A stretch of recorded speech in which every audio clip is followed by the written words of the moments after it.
ಕೊಲೆ ಕೇಸಲ್ಲಿ ಜೈಲು ಪಾಲಾಗಿದ್ದ ನಟ ದರ್ಶನ್ ಜಾಮೀನು ಸಿಕ್ಕ ಖುಷಿಯಲ್ಲಿದ್ದಾರೆ. ಜಾಮೀನು ಸಿಕ್ಕರೂ ಬೆಂಗಳೂರು ಬಿಟ್ಟು ತೆರಳದಂತೆ ಕೋರ್ಟ್ ಆದೇಶ ನೀಡಿತ್ತು. ಹೀಗಾಗಿ ದರ್ಶನ್ ಮೈಸೂರಿಗೆ ಹೋಗಲು ತುಡಿತ ಹೆಚ್ಚಾಗಿತ್ತು. ನಿನ್ನೆ ಕೋರ್ಟ್ನಿಂದ ಅನುಮತಿ ಪಡೆದು ಮೈಸೂರಿನ ಫಾರ್ಮ್ ಹೌಸ್ನಲ್ಲಿ ರಿಲ್ಯಾಕ್ಸ್ ಮಾಡ್ತಿದ್ದಾರೆ.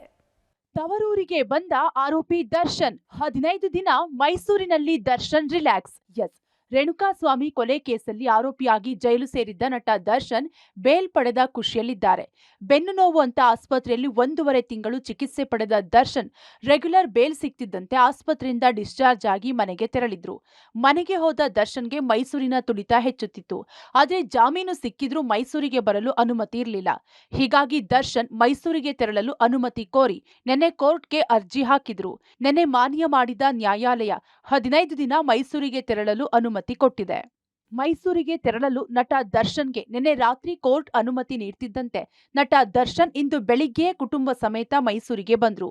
ಕೋರ್ಟ್ ಜಂಜಾಟ ಮುಗಿದ ಬಳಿಕ ನಟ ದರ್ಶನ್ ಮೈಸೂರಿನ ಟಿ ನರಸೀಪುರ ರಸ್ತೆಯಲ್ಲಿರುವ ಫಾರ್ಮ್ ಹೌಸ್ನಲ್ಲಿ ರಿಲ್ಯಾಕ್ಸ್ ಮಾಡ್ತಿದ್ದಾರೆ.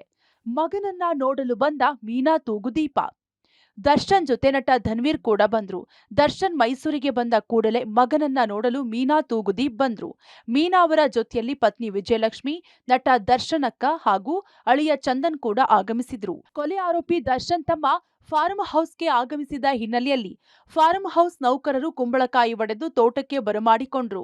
ಫಾರ್ಮ್ ಹೌಸ್ ಬಳಿ ಯಾರು ಬರಬಾರದೆಂದು ಬೀಗ ಹಾಕಿದ್ದ ಸಿಬ್ಬಂದಿ ಫಾರ್ಮ್ ಹೌಸ್ ಗೇಟ್ ಅನ್ನ ಸಂಪೂರ್ಣವಾಗಿ ಟಾರ್ಪಲ್ನಿಂದ ಮುಚ್ಚಿದ್ದಾರೆ. ಮಾಧ್ಯಮದ ಕ್ಯಾಮೆರಾ ಕಂಡು ಗೇಟ್ಗಳ ಕಿಂಡಿ ಕೂಡ ಮುಚ್ಚಿಸಿದ ದರ್ಶನ್ ಹೊರಗಡೆಯ ಗೇಟ್ ಬಳಿ ನಿಂತು ಯಾವುದೇ ವಿಜುವಲ್ ಸಿಗದಂತೆ ಬಂದ್ ಮಾಡಿಸಿದ್ದಾರೆ. Public TV, Mysuru.